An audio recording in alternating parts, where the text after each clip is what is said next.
Μεγάλη ημέρα για την Ελλάδα, η 29η Ιουλίου 1973. Πραγματικός ιστορικός σταθμός στην πολιτική και εθνική ζωή της χώρας. Ο κυρίαρχος λαός εκλήθη να αποφανθεί δια της ψήφου του επί της πολιτιακής μεταβολής για της οποίας εγκαθιδρύθη στην Ελλάδα το πολίτευμα της προεδρικής κοινοβουλευτικής δημοκρατίας.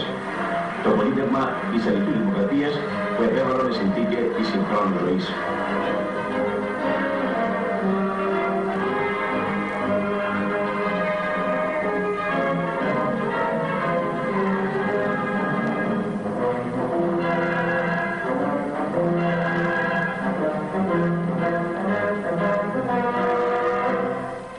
Αθρώα είναι η προσέλευση των Ελλήνων και των Ελληνίδων στα εκλογικά τμήματα, καθ' όλη την ημέρα της Κυριακής από την Ανατολή ως τη δύση του ηλίου.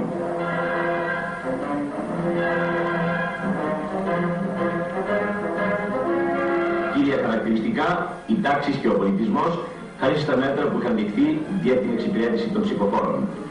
Και η υπομονή των ψηφοφόρων ανάλογος προς τη σημασία του υψίτου καθήκοντος που πρόκειται να επιτελέσουν.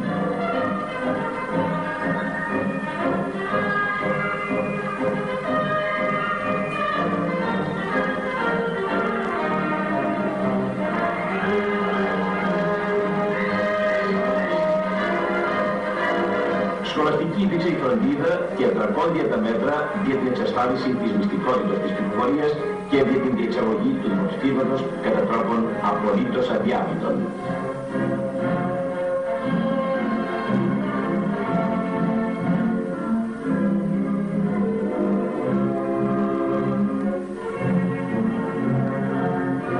Η στιγμή της μεγάλης ευθύνης.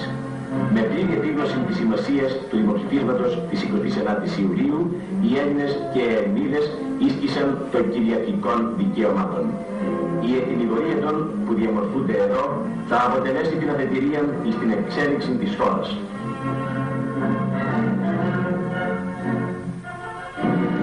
Ενθουσιώδεις εκδηλώσεις των ψηφοφόρων υπέρ του εμπνευστού και ιδρυτού της νέας αληθούς δημοκρατίας πρώτου Προέδρου της κυρίου Γεωργίου Παπαδοπούλου κατά την προσέλευσή του στο εκλογικό τμήμα προς άσκηση του εκλογικού του δικαιώματος υπήρξε μια σαφής ένδειξη περί των διαθέσεων του εκλογικού σώματος. Καταφανής η βία ένδειξη και κατά την εμφάνιση στα εκλογικά τμήματα των αντιπρόεδρων της κυβερνήσεως κυρίων Παντακού και Μακαρέζου, του αρχηγού των ενόπλων δυνάμεων στρατηγού κυρίου Αγγελή και των μελών της κυβερνήσεως.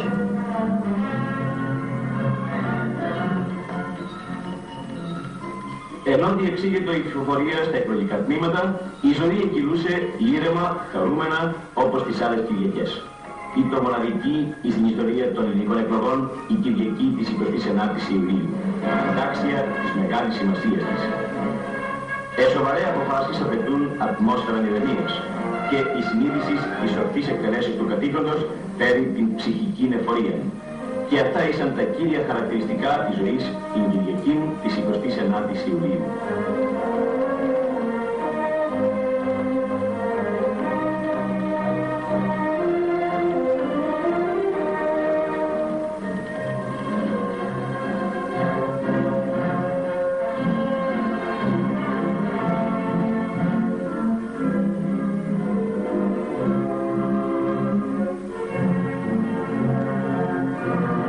Η ψηφοφορία τελείωσε.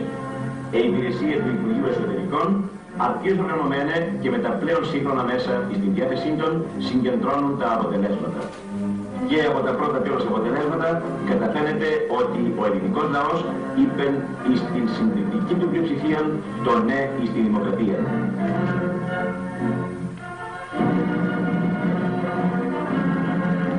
Μαθαίνουν τα νέα οι εκπρόσωποι Έλληνες και ξένοι των μέσων ενημερώσεως και τα μεταδίδουν εις ολόκληρον τον κόσμο. Ο ελληνικός λαός με συντριπτική πλειοψηφία μετέτρεψε σε πραγματικότητα το όνειρο πολλών ελληνικών γενεών. Επεκύρωσε με ένα βροντερό ναι το πολίτευμα της νέας αληθούς δημοκρατίας και δικαίωσε τον εμπνευστή και πρώτον πρόεδρο της νέας ελληνικής δημοκρατίας, κ.